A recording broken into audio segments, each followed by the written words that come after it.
film called Coherence. Be ready for some spoilers ahead. The main character Emily is going to a dinner party with her boyfriend Kevin. On her way there, she experiences unusually bad signals and her phone cracks for no particular reason. She enters the house and greets the hosts, Mike and Lee. She also shows Beth how her phone cracked mysteriously while talking with her boyfriend. Emily suspects that it may have something to do with the Miller's comet that's passing Earth tonight, but her friend shrugs it off as superstition. Emily's boyfriend and Hugh, Beth's husband, arrive soon after as well. They talk about how Amir, their elusive friend, is bringing Lori to the party in the last moment, who's apparently Kevin's ex-girlfriend. Personally, if I heard my ex-girlfriend is going to meet my current girlfriend, I would have bailed 5 minutes ago. To make things worse, their relationship is strained because Emily doesn't want to go on a business trip with him, even though she doesn't have too much going on in her life anyways. Just as the couple is arguing, the third wheel in the name of Lori shows up with Amir, and the atmosphere just got a lot tenser. You can see laser beams zapping at each other as the two women greet and share a hug.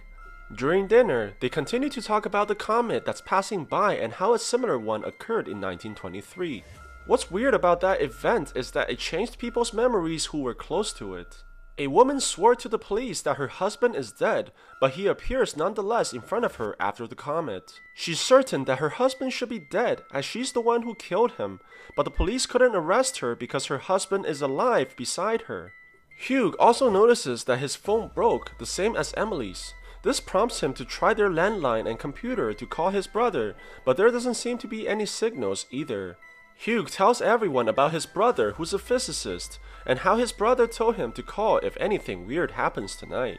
This makes everyone a little bit anxious, and as they all discuss jokingly about this event, the lights suddenly go out in the house, leaving them in complete darkness. They manage to get some candles burning and take some blue glow sticks to find out what is happening outside. The whole neighborhood's in complete darkness, except for one single house on the hills with power and lights.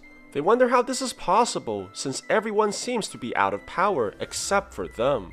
They head on inside and discuss what to do next, to which Hugh tells everyone that his brother told him beforehand to stay inside no matter what, and try his best to call him when this happens. Since calling is not an option without signal or electricity, Hugh decides that the only option is to go to the other house with power and ask them for help. He promises to return in a few minutes, and goes with his friend Amir to the other house, taking the blue glow sticks with them. As the group waits for their friend's return, they hear a loud bang on the front door which scares everyone. Kevin goes to check, but sees that no one's there. Lee tells her husband to fix the generator in the basement while the rest speculates about who it can be. Their friends have been gone for a while now, and they wonder if they should go find them. The light suddenly turns on as Mike manages to get the generator working. Beth wants everyone to go as a group and find her husband, but Lori disagrees as they might themselves become lost in the process. Just as the group is arguing about what to do next, the doorbell rings and the two men comes back. They both look shocked while Hugh has a scar on his forehead and Amir has a metal box which he grabbed from the other house. Mike manages to open the box as he has the keys to a similar one in his house. They find pictures of everyone inside with a number written at the back and a table tennis racket. Hugh tells them that when he went to the other house, he saw an exact copy of themselves with exactly the same table and chairs, minus himself and Amir. His friends have trouble believing him and thinks they simply got lost, went around and came back to this house, but that doesn't explain the previous knockings they heard. Hugh wants to go back to that house and try to ask them for help again, and if he doesn't see anyone, he will leave a note. As he writes a note on a piece of paper, the group sees another man in their front door. Kevin opens the door only to find the exact same note that Hugh has just wrote, which freaks everyone out. The group tries to figure out the meaning of the numbers with little results, while Lee puts a bandage on Hugh's forehead. Amir notices that his picture has the same sweater that he's wearing today, which means it must have been taken today since he only bought it this morning. The background of his picture also suggests that it was taken in this house. Emily also notices that the numbers written on the back of the pictures looks very similar to her own handwritings. Mike is tired of waiting and doing nothing, and he convinces the group to go meet their doppelgangers. Lori, Kevin, Mike, and Emily leaves while Lee takes a nap upstairs. They arrive at the house, which looks exactly like theirs, and Mike sees everyone who stayed behind inside this house as well. They're all freaked out and decides to leave, but just as they do, they see another group exactly the same as themselves, but with red glow sticks instead of blue, and both groups run in fear. They go back and tells their friends about what happened, while Emily also mentions that they passed through an area where it was completely dark. Amir and Hugh agrees that they also went through the same area when they went to the other house the first time. Beth remembers that her brother-in-law left a book about quantum physics in her husband's car, which may help them understand the situation better. Hugh retrieves the book, and through reading it, the group suspects that the comet somehow created two realities. Mike gets freaked out and wants to kill their doppelgangers, as he believes he would die when the comet passes. But that would never work out, as the other Mike would be thinking about the same thing, resulting in a stalemate. Kevin thinks that their realities may be a little different, as they saw Beth sleeping instead of Lee in the other house. Since Beth is the one sleeping, this also means they wouldn't have retrieved the book from Hugh's car, nor arrived at the conclusion of the two realities. With this hypothesis, Mike thinks that they must steal the book from the other group to prevent them from attacking. He wants Hugh to give him his car keys, but the man refuses.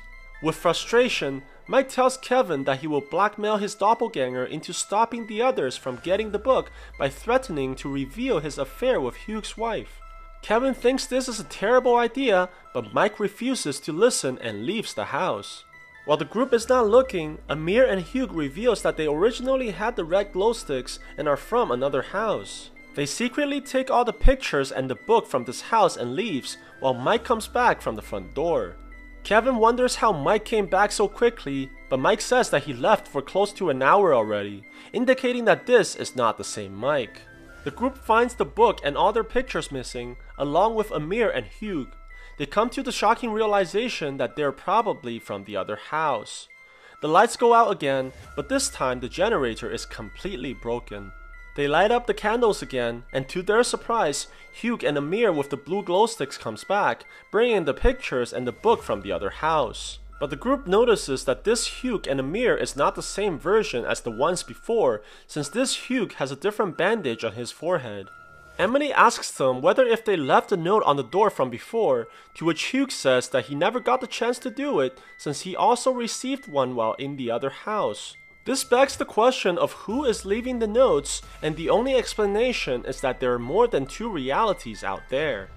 The group decides to make an unique marker for their house by rolling random numbers for each person and putting it behind their pictures.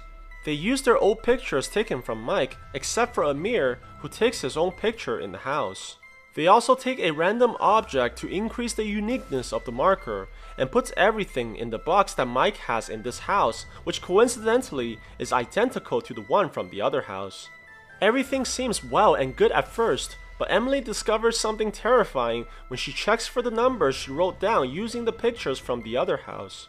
The numbers are completely different and written in a different color, which means she's not in the same house as when she left. She further confirms this when her friends give her numbers that doesn't match what she remembers. She tells this to Mike and speculates that by going through the dark areas, they're randomly sent to a reality different from the original.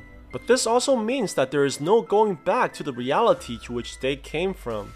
Things get even worse when a note that blackmails Mike shows up under the front door that includes Mike and Beth's name. Hugh demands to know what this means and eventually finds out about their affairs. Mike tries to tell him that they're not from the same reality, but proceeds to get beat up by Hugh. Another Mike charges in the front door and tries to kill this version of Mike, which scares everyone in the room. In all this confusion, Emily decides to leave all this chaos behind and begins wandering through the realities one by one. She eventually finds a version of themselves where the power didn't go out and everyone seems to be at peace. She breaks the windows on Hugh's car, causing everyone to come outside. Emily takes this opportunity to knock out her doppelganger and locks her in the trunk. She goes back to the room and pretends like nothing happened, but soon she sees her doppelganger has escaped and went into the bathroom. Emily follows in and proceeds to knock her out and hide her in the bathtub. She tries to join the party, but faints from the stress. The next morning, she wakes up and sees that her copy has disappeared from the bathroom. She goes outside to see Kevin, who hands her a ring that her copy has dropped, thinking it was hers.